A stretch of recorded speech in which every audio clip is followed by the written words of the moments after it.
Do you hate the thought of working past 55 or 60? Do you hate not being able to live the life you deserve today? Do you hate not knowing what your financial future looks like? It's time to stop doing what you hate. Here's your host, Mr. Harold Green. Hello, everybody. This is Harold Green of Breakthrough Financial Group, and it is time to stop doing what you hate. You know, I hope you are having a fantastic day today. I'm doing okay. It's kind of early, and I was up putting in some research, doing some studying, just trying to get myself ready to talk to you folks about what I'm about to talk to you about. Sorry for the word salad, but you know, I made a switch, and I decided to change my show up a little bit, and I think I talked to you folks about that in my last show. And this show is primarily meant for people of faith, people who say they believe in the Lord Jesus Christ and that He is their personal Lord and Savior. Now, if that's not you, it doesn't mean you can't listen to the show. You can listen to the show. I just simply don't want you getting offended by anything that I say. And because this is primarily not meant for you, because you have a different way of thinking. It's like me going to Japan and yelling in English and getting mad, you know, how come nobody can understand me? I'm speaking English. They don't speak your language. And so this language is meant for those who are believers, non-denominational believers.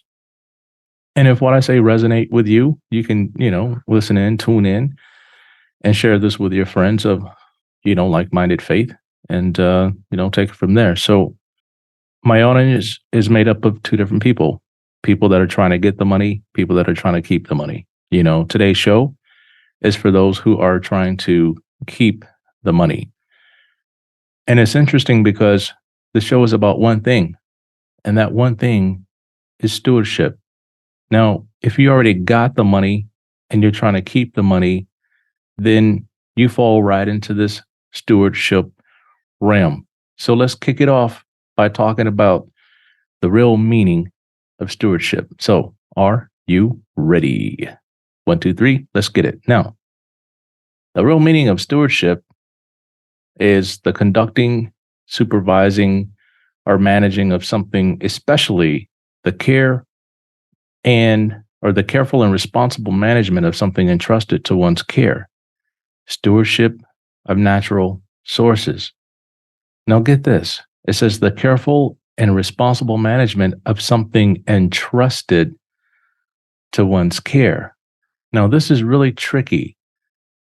If you've made a lot of money, no one's entrusted anything to your care because you had to go out and hustle and scrape and struggle to get to where you're at. Now, if you inherited the money, that's a whole different ballgame. Yes, you fall under this realm of stewardship. But here's the challenge. You know, it's hard to feel this way. It's hard to feel, you know, stewardship is your responsibility when you work hard and earn what you have versus someone giving it to you. It's different. And I'm going to kick this off by talking about the Bible and giving you guys some scriptures to kind of back up what I'm talking about today. So this is where the giving debate comes from. In Malachi, the people were given the opportunity to overcome and achieve massive amounts of wealth and success. God was only asking that they give 10% out of their abundance and not their necessity. They had way more than enough, and 1/10 was nothing when they had way more than enough. He wasn't asking them to give their only cow. He wasn't asking them to give their only loaf of bread. He was only asking out of a small portion of what they already had. And I'm going to get into this a little bit more. Malachi was not about giving money to the church. That was part of it back then, but if you read carefully until the end, it was about the heart condition and whether or not the people would serve God or they would serve themselves. What do I mean by that? Well, if you read the whole thing, you can see why he got so upset, why he got so hot about it. Because they were giving him animals that were diseased, giving animals that were blind. Basically, they were giving God their junk. And that's why he got hot about it. It's like, after all I've done for you, you going to come up in here and give me some junk. And then he just goes on and he talks about the situation some more. Now, you have to understand, this is Old Testament. We are not under the Old Testament. This does not apply to us. We have a different testament. We have a different covenant. We have a different agreement. And I've talked about that. And I'll talk about that again somewhere down the road. But the situation is this: God saw the problem long before we did, so he had to issue an adjustment to that in Corinthians. Just like whenever he made man, he already saw for the beginning that we were suspect. So he sent his son to bail us out. So today in 2023, many of us have not fully understood all of this, and therefore we suffer tremendously. God talks about, may people perish for lack of knowledge, for what we don't know. So I want to give you some education today, and it's important. So when I was doing some research on the average non-denomination Christian income, it came in quite low compared to some of the other denominations and other people of faith. I believe they said the Jewish had the highest level of income. And the separation in all this was the education. People with a college degree on average earn more. So there's a big disconnect about this. And, I'll talk to you about this in another show. This has a lot to do with that God's going to work it out kind of mentality kind of thing. So I don't need to worry about that. What do I need a degree for? I got a job. God going to bless me, different things like that. But today, I want to take a look at what our foundation should be. And I'm going to start off in Ephesians chapter 2, verse 10. And, you can write these down and then go back and take a look at them, because this is important to understand, who we are and why we are what we are. It says, verse 10 says, for we are God's own handiwork, his workmanship, recreated in Christ Jesus, born anew, that we may do those good works which God predestined, planned beforehand for us, taking paths which he prepared ahead of time, that we should walk in them, living the good life which he prearranged and made ready for us to live. So many people don't live the good life, and they make excuses as to why they don't live the good life. This does not say you should live the poor life or the broke life or, the hurt life or, the emotionally confused life. It says living the good life, which he already prearranged for us. And this is very important because, I'm going to kind of go into 2 Peter and talk to you about that too. 1:3 says, for his divine power, 2 Peter chapter 1, verse 3, for his divine power has bestowed upon us all things that are requisite and suited to life and godliness, through the full person knowledge of him who called us by and to his own glory and excellence virtue. It says all things. He's bestowed upon us all things, not one thing, not two things, but all things that we need, the prerequisites. Gives us everything through Christ. So the great mystery is this: if these things are true, and they are, why do so many people not yet walk in them or experience them? It goes back to how they really believe and the actions that they really take, right? A weak belief equals a weak faith, and a weak faith equals weak actions. Weak actions equal weak results, and weak results equals weak belief, and on. And he just caught in this low self-esteem, low faith, confidence, can't get it done, won't get it done. That's the great mystery.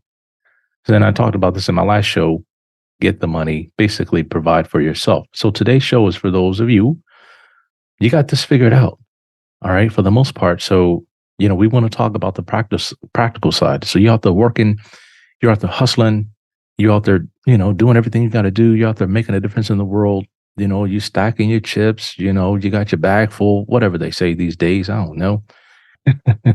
I'm just repeating stuff I hear my kids talking about. I'm old now, so I got to stay relevant. So I just kind of parrot what they say. So we want to talk about the practical side of it. So I want to give you guys a little bit of a hint into what I do. And I'm going to talk a little bit about investments because investments do carry the risk of loss, right? So before you invest, go do your due diligence, go do your research, make sure you understand your risk tolerance and different things like that. And don't act on anything that I say in this show. It's just for informational purposes only. Now you have something to go and research and go and talk to your people about. And then, because if you have people, you should. If you got money, you should have people, right? And if you don't have people, it's probably something going on there.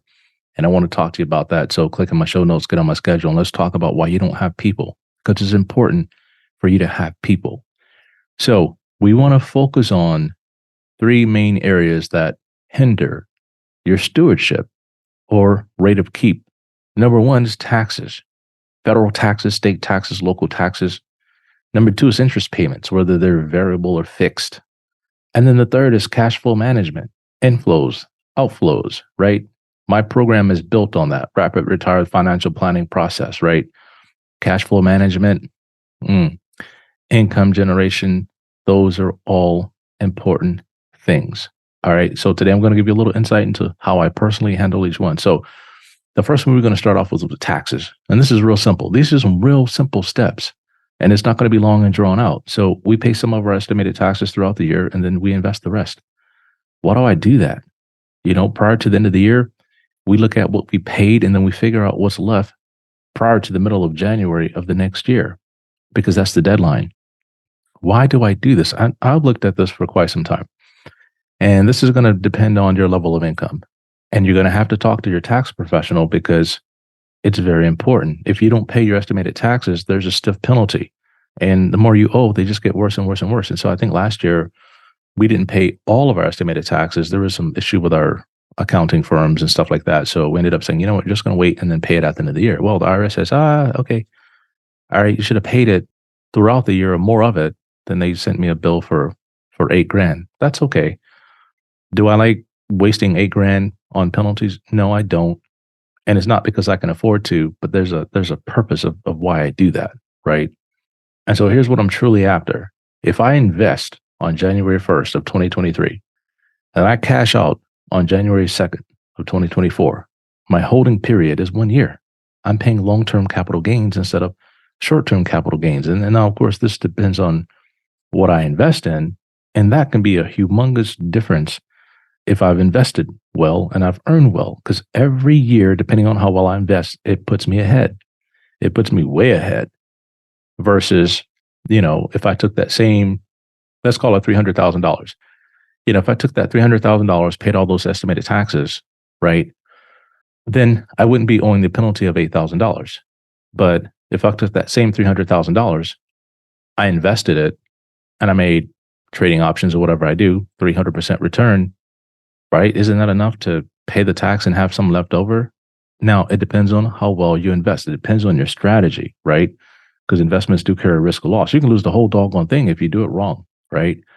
So, however, here's the thing. Before you implement this kind of strategy, you got to talk it over with your tax person, right? And because they got to estimate any potential penalties you got to pay on the estimated taxes in the quarter that they're due, right? So if you can stomach a small penalty of $2,000 or $3,000 or $4,000 or $5,000 based on how you got your money invested, it might make sense, right? Now, here's another thing, interest, right?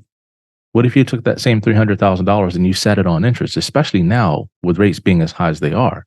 There might be a penalty for that, right? You got to calculate it out and see what the savings is. The whole thing about this is efficiency, right? Are you being as efficient as you can in your finances? Are you being a good steward, or are you following norms that people have put out there and told you this is what you should do? Because if you don't, this is what's going to happen to you. Now, interest. You can look at this one or two ways. You can use it and leverage to get ahead, or number two, set up your own banking system to keep the interest in-house. You can do this one or two ways. And so I kind of use both of them, right? And it just kind of depends on what you're thinking about and what your mindset is, right? So I'll just kind of walk you through my little strategy here. And I kind of wrote this out a little bit so I can talk to you with some common sense. So basically what I do is I use the leverage to grow my wealth, and I've set up my own banking system so that I can capture the interest that I would have paid to outside institutions. And I do this through dividend paying whole life insurance. And, a lot of people look at that and say, that's cost, that's cost, that's cost. That money could have been invested. I hear that stuff all the time.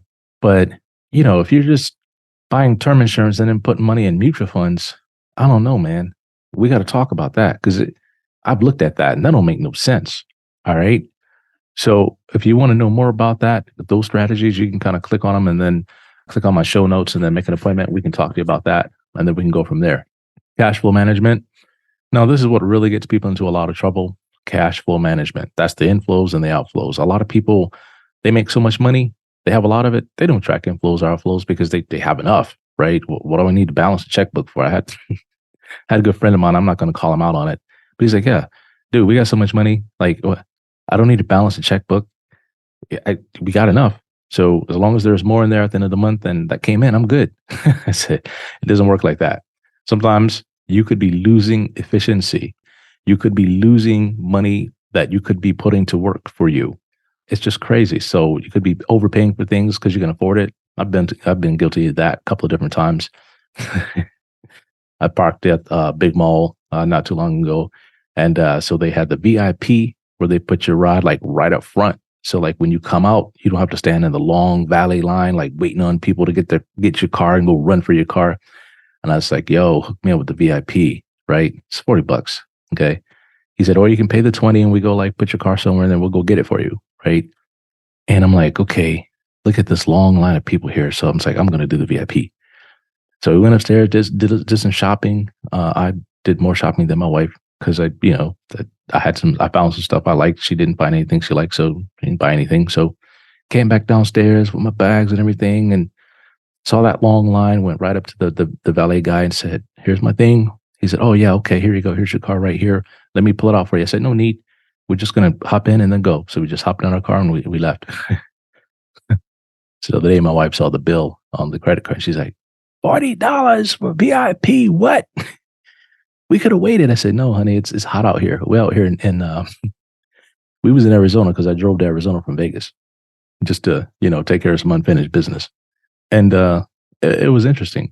So yes, I paid the $40 for VIP because I didn't want to waste my time. But what am I talking about here in all of this? The main key is this. You must have your heart in the right place because everything flows from there. That one thing alone determines the lens through which you see everything, right? So keep in mind that being a good steward over what you have worked so hard for, along with that which you have been blessed with, is the ultimate goal, right? Now, it's different because you can work hard and get stuff and then lose it. You can work hard and God bless you with a great family.